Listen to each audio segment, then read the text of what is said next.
JMPC मित्रांनो, आपल्या व्हिडिओमध्ये स्वागत आहे. आपल्या चॅनलचं नाव आहे current affairs and GK academy. मी मागं सांगितल्याप्रमाणे आपण करंट अफेअरची सिरीज चालू करतो आहोत बायलिंग्वेल आणि त्यामध्ये आपण करंट अफेअरचे जे महत्त्वाचे टॉपिक आहेत ते टॉपिकविषयी आपण चर्चा करणार आहोत. तर सर्वप्रथम मी आपल्याला अपॉइंटमेंट याविषयी आपल्याला माहिती दिली होती. या व्हिडिओमध्ये आपण जे पण ऑर्गनायझेशन आहेत जसे की G20 आहे, ब्रिक्स आहे, SCO आहे, एशियन कंट्रीज आहे. यामध्ये जे पण नवीन कंट्रीजचं ॲडिशन झालेलं आहे किंवा जे नवीन मेंबर झाले आहेत तर त्याच्याविषयी आपण माहिती घेत आहे. तर ते आपण ऐका. सगळ्यात पहिले आपण G20 विषयी माहिती घेऊ. G20मध्ये बघा आपला G20चा जर आपण विचार केला तर G20 is a group of 20 countries. These are the strong economically develop countries group. याच्यामध्ये काय होणार माहिती आहे का की G20मध्ये एक नेक्स्ट मेंबर ॲड झालेला आहे and that member is African union. African union is not a single country but it's a group of countries. ठीक आहे. तर आफ्रिकन युनियनविषयी जर आपल्या MPSCमध्ये जर विचार केला तर याच्याविषयी प्रश्न असा विचारू शकतात की आफ्रिकन युनियनचं हेडक्वार्टर कुठं आहे तर आदिस अबाबाल्याचं हेडक्वार्टर आहे ते इथिओपियाला आहे आणि आफ्रिकन युनियनची स्थापना झाली 2002मध्ये. हे आपल्याला इथं पक्क ध्यानात ठेवायचं आहे.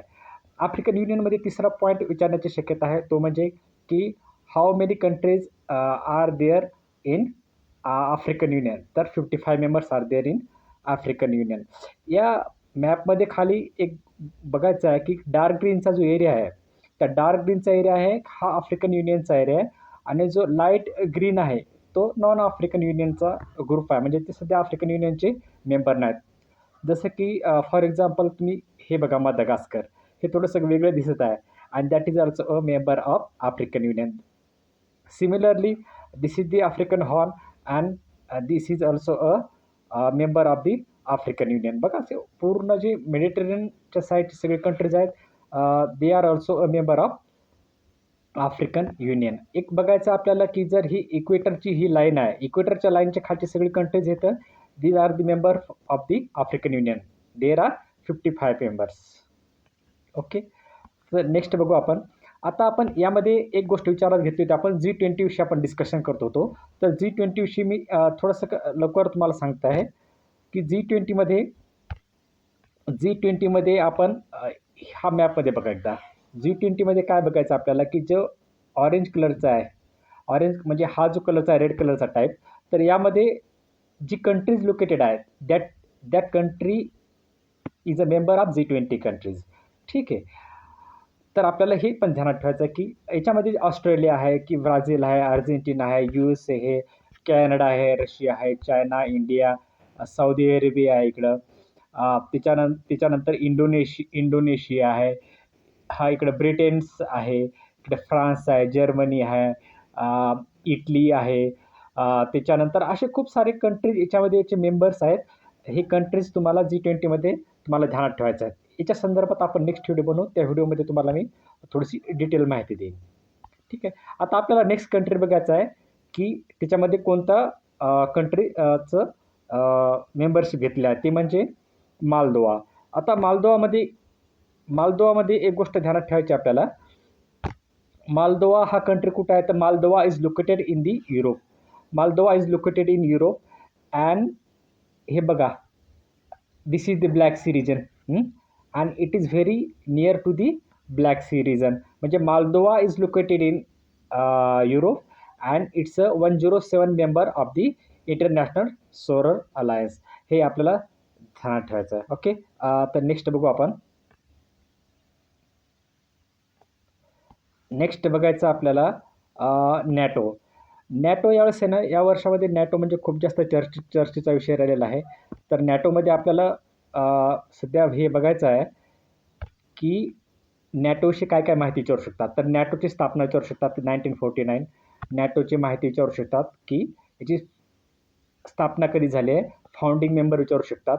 त्याच्यानंतर सगळ्यात लेटेस्ट मेंबर कोणता आहे तर स्वीडन आहे 32nd नंबरचा आणि 31 मेंबर कोणता आहे तर फिनलँड आहे. तर एक लक्षात घ्यायचं आपल्याला इथं लक्षात घ्यायचं आपल्याला की 32nd मेंबर स्वीडन आहे त्याचं लोकेशन कुठं आहे हे बघा इथं आहे. ठीक आहे. सेकंड आणि 31st कोणता फिनलँड. फिनलँडचं लोकेशन कुठं आहे? हे इथं आहे, इथं इथं दिसत आहे तुम्हाला हे. It is very near to the Russia. आता यावेळेस काय झालं की रशियाचं आणि युक्रेनचं युद्ध चालू आहे आणि रशियाचं म्हणणं आहे की तुम्ही नॅटोचं ईस्टवर्ड एक्सटेन्शन करू नका, कारण जर ईस्टवर्ड एक्सटेन्शन जर केलं तर ते रशियाला घातक ठरू शकते. म्हणून नॅटोचं आणि रशियाचं सध्या थोडंसं युद्धजन्य स्थिती आहे. याच्यामुळं नॅटोविषयी थोडीशी माहिती ध्यानात ठेवायची आहे. फाउंडेशन कधी झालेलं आहे पुन्हा मी एक्सप्लेन करतो. 1949 12 फाउंडिंग मेंबर आहेत.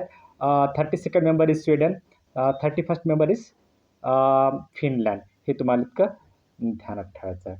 ठीक आहे. बरं, नॅटोमध्ये प्रमुख जे कंट्रीज आहेत ते कोणकोणते आहेत? नॅटोमध्ये जे प्रमुखदार कंट्री कोणतं? ते कॅनडा आहे, USA आहे, हे कोणतं आहे? आईसलँड आहे, इंग्लंड आहे, त्याच्यानंतर नॉर्वे, फिनलँड, स्वीडन, त्याच्यानंतर पोलंड आहे, जर्मनी आहे, फ्रान्स आहे, स्पेन आहे, टर्की आहे, इटली आहे, त्याच्यानंतर रोमानिया आहे. पण याच्यामध्ये एक तुम्ही लक्षात घ्या, ही युक्रेन जी आहे याच्यामध्ये युक्रेन आणि बेलारुस हे दोन्ही पण रशियाच्या जवळचे भाग आहेत आणि हे नॅटोचे मेंबर नाहीत. हे तुम्हाला ध्यानात ठेवायचं आहे. ठीक आहे. त्याच्यानंतर नेक्स्ट बघायचं आपल्याला नॅटोनंतर SCO म्हणजे शंघाय कोऑपरेशन ऑर्गनायझेशन. तर शंघाय कोऑपरेशन ऑर्गनायझेशनचं मॅपमध्ये तुम्ही लोकेशन बघू शकता. मॅपमध्ये जर लोकेशन जर बघायचं झालं याचं शंघाय कोऑपरेशनचं, तर याचं लोकेशन हे आहे बघा. हे जे ग्रीन एरिया आहे ना, that green area is Shanghai Cooperation region area. तर याच्यामध्ये हे बघा, हे जे मंगोलिया आहे ना, that is Mongolia is not a member of SCO. हे तुम्हाला ध्यानात ठेवायचं आहे. आणि त्याच्यामुळं अफगाणिस्तान पण SCOचा मेंबर नाही. तर याच्यामध्ये कोणकोणते मेंबर आहेत? तर इंडिया आहे याच्यामध्ये बघा. याच्यामध्ये एक मिनिट, याच्यामध्ये कोणते मेंबर आहेत? तर इंडिया आहे, चायना आहे, रशिया आहे. अशा प्रकारचे जे मेंबर्स आहेत ते याचे SCOचे मेंबर आहेत. आता याच्यामध्ये म्हणलं की SCOचा नवीन मेंबर कोणता आहे? तर SCOचा नवीन मेंबर कोणता आहे? तर बेलारुस. आता बेलारुसचं लोकेशन कुठं आहे बघा. बेलारुसचं लोकेशन कुठं आहे? बेलारुस म्हणजे कोणतं? युक्रेनच्या एकदम वरी बेलारुस आहे. जसं की मी पहिल्या स्लाईडमध्ये सांगितलं होतं की बेलारुस अँड युक्रेन ह्या बाउंड्रीज विथ द रशिया आणि Belarus is a 10th member of SCO. हे आपल्याला ध्यानात ठेवायचं, 10th मेंबर. आता SCOची अजून माहिती ध्यानात ठेवायची म्हणलं तर इंडिया आणि पाकिस्तान यांनी 2017मध्ये जॉईनिंग केलं होतं. इराणने 2023ला केलं होतं आणि बेलारुसनं 2024ला केलं होतं. म्हणजे Belarus is the latest country and that is 10th member country. ठीक आहे. That join the SCO organisation. ठीक आहे. हे ध्यानात ठेवायचं आहे. आता याच्यात फॉरमोस्ट इम्पॉर्टंट काय? हे लाओस आहे बघा. लाओस ध्यानात ठेवायचं तुम्हाला. लाओस काय म्हणते की Laos is a dialogue partner of SCO. लाओसनं काय केलं की डायलॉग पार्टनर झालेलं आहे त्याचं. ते फुल टाईम मेंबर नाही. लाओस म्हणजे कोणतं आहे? डायलॉग पार्टनर झाला आहे. म्हणजे जर SCOचा जर आपण जर विचार केला तर यामध्ये काय आहे? तर 10 मेंबर कंट्रीज आहेत टोटल, 15 डायलॉग पार्टनर आहेत आणि 2 ऑब्झर्वर कंट्रीज आहेत. हे तुम्हाला SCOशी माहिती ध्यानात ठेवायची आहे. ठीक आहे. त्याच्यानंतर आपण SCOशी माहिती ध्यानात घेऊ. SCOची माहिती घेताना आपल्याला एक गोष्ट ध्यानात ठेवायची आहे की याच्यामध्ये किती मेंबर आहेत? तर 10. ASEAN is a member of 10 countries group.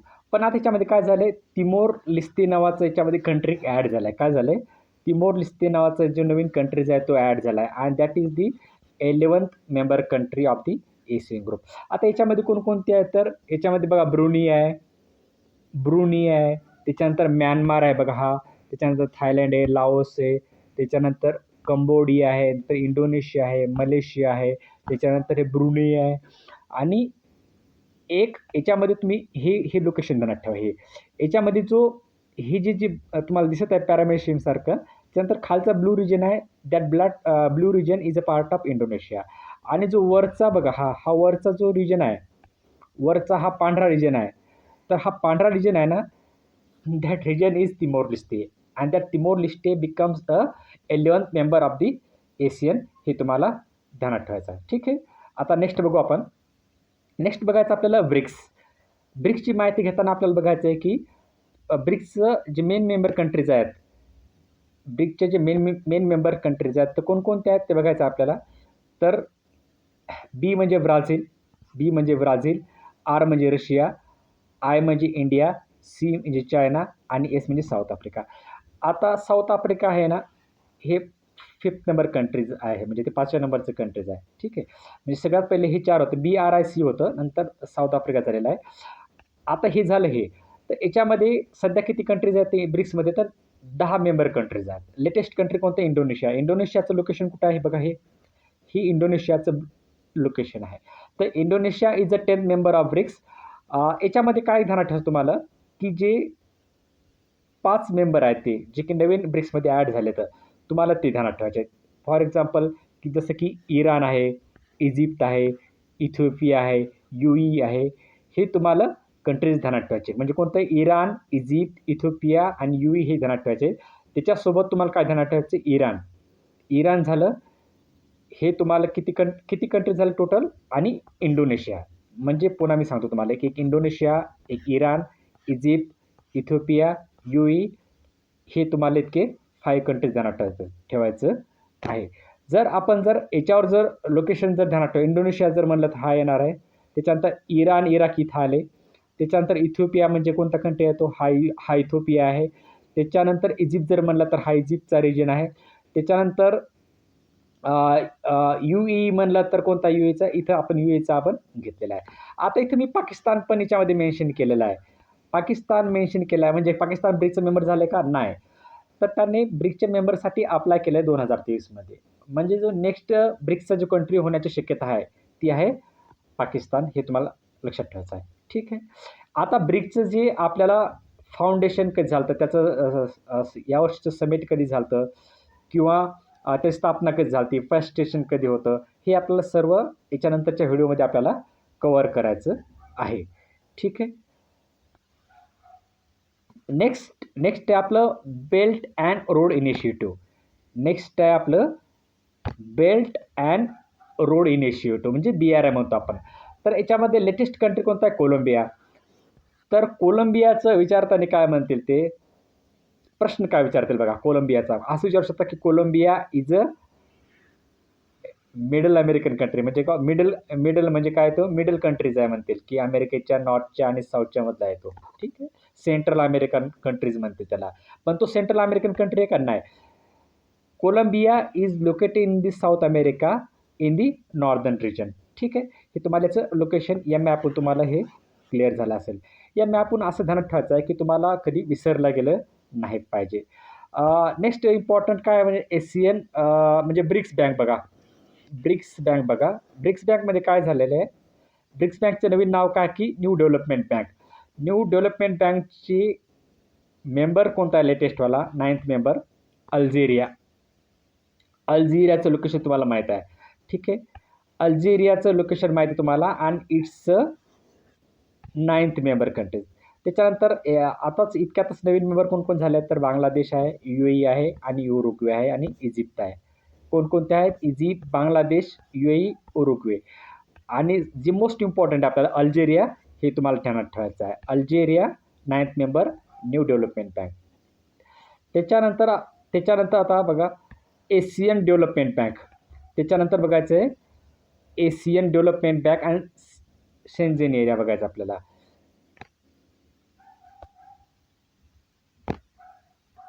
यामध्ये बघा एशियन डेव्हलपमेंट बँकचा इस्रायल 69th मेंबर आहे. एशियन डेव्हलपमेंट बँकचा इस्रायल हा 69th मेंबर कंट्री आहे. हे बस सिम्पली ध्यानात ठेवायचं आहे. इतकं जास्त डोक्याला जास्त ताण द्यायची काही गरज नाही याला. त्याचं शेंजेन एरिया जर म्हणलं तर शेंजेन एरिया काय? Schengen area is a area having 27 member countries and it is located in the Europe. ठीक आहे. आता जे नवीन कंट्रीज आहेत जसं की रोमानिया आहे आणि एक बुल्गेरिया आहे. तर रोमानिया आणि Bulgaria officially join the Schengen area असं म्हणते. ठीक आहे. तर हा जो पांढरा एरिया आहे बघा, हा जो पांढरा एरिया आहे that area is Black Sea. ठीक आहे. This is Crimea, this is Ukraine. हा युक्रेनचा भाग एवढा. ठीक आहे. इकडे रशिया आहे, हा बेलारुस आहे. आता प्रश्न काय विचारू शकतो मला याच्यामध्ये बघा, प्रश्न काय विचारू शकतात की युक्रेनचं सध्या युद्ध चालू आहे, तर युक्रेनचे तुम्हाला बॉर्डरचे कंट्रीज विचारू शकतात की जसं की पोलंड आहे, त्याच्यानंतर हे मालदोवा आहे, त्याच्यानंतर मालदोवा नाही हा, तिचं रोमानिया आहे, इकडे रशिया आहे आणि इकडे बेलारुस आहे. हे तुम्हाला हे कंट्रीज लक्षात ठेवायचे आहेत. हां, मालदोवा पण इथे दिलेला आहे बघा छोट्या ह्याच्यामध्ये, ठीक आहे. मालदोवा पण युक्रेनच्या बॉर्डरला आहे. रोमानिया आहे, पोलंड आहे. त्याच्यानंतर स्लोवेनिया पण आहे बघा. स्लोवेनिया पण आहे आणि हंगरी पण आहे. म्हणजे युक्रेनच्या बॉर्डरला कोणतं आहे? पोलंड आहे, बेलारुस आहे, रशिया आहे, इकडं रोमानिया आहे, त्याच्यानंतर मालदोवा आहे, त्याच्यानंतर स्लोवेनिया इथं बघा हे आणि हंगरी हे युक्रेनचे कंट्रीज आहेत.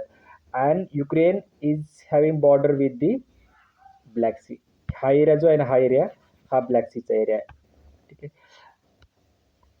सेंजिन एरियामध्ये सध्या कंट्रीज किती येतं? 27 आहेत. हे रोमानिया ध्यानात ठेवायचं आहे आणि बुल्गेरिया तुम्हाला 2 नावं ध्यानात ठेवायची आहेत. त्याच्यानंतर नेक्स्ट बघायचं आपल्याला ओपेक. ओपेकचं ध्यानात ठेवताना तुम्हाला एक गोष्ट ध्यानात ठेवायची आहे की ओपेकचे सध्याचे जे मेंबर कंट्रीज कोणकोणते आहेत, तर ते मेंबर कंट्रीज बघा. सध्या आपण या साईडला जाऊ, साऊथ अमेरिकाकडे. इक्वेडोर ध्यानात ठेवा, व्हेनेझुएला ध्यानात ठेवा. म्हणजे 2 कंट्री कोणते आहेत? तर व्हेनेझुएला आणि इक्वेडोर हे झाले. त्याच्यानंतर अँगोला, नायजेरिया, सौदी अरेबिया बघा इथला.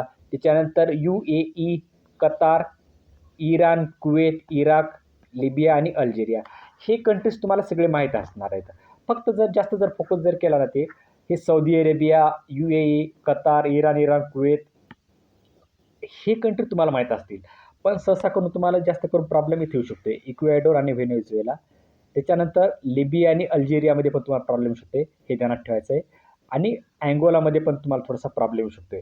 तर या कंट्रीवर ध्यानात ठेवा. बाकीचे तुम्हाला नाही ध्यानात ठेवलं तरी चालेल, कारण ते ऑटोमॅटिकली तुम्हाला एक्झाममध्ये तुम्हाला ते करता येतील.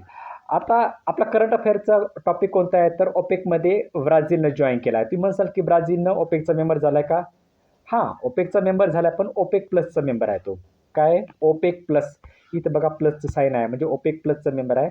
It's a non member country join in the February 2025. तर हे तुम्हाला सध्या ध्यानात ठेवायचं आहे. या व्हिडिओमध्ये फक्त मी ध्यानात ठेवलं की ऑर्गनायझेशनमध्ये कोणत्या कंट्रीने त्याचं सदस्यत्व घेतलेलं आहे, फक्त मी याच्यावरच फोकस केलेला आहे. तर next video will cover the part of alt organisation along with its first session, current session, its foundation year and its headquarter. ही सगळी इन्फॉर्मेशन ही नेक्स्ट व्हिडिओमध्ये मी कवर करणार आहे. आणि तुम्हाला याचा नक्कीच फायदा झाला असेल. कमी वेळामध्ये तुम्हाला खूप जास्त कंटेंट भेटला असेल आणि मॅपच्या फॉर्मॅटमध्ये तुम्हाला हे देण्याचा हा उद्देश आहे की तुम्हाला हे पक्क घरात बसले पाहिजे आणि तुमचा करंट अफेअरचा चांगला अभ्यास झाला पाहिजे. राज्यसेवेला तुम्हाला याची हेल्प झाली पाहिजे. तुम्हाला हा व्हिडिओ नक्कीच आवडला असेल. आवडला असेल तर नक्कीच सबस्क्राईब करायचं आहे तुम्हाला. लाईक पण करायचं आहे आणि कमेंट पण करायचे आहे. चला, थँक्यू. नेक्स्ट व्हिडिओमध्ये आपण नक्कीच भेटू. इतरांना शेअर नक्की करा हा व्हिडिओ. चला, थँक्यू. धन्यवाद मित्र.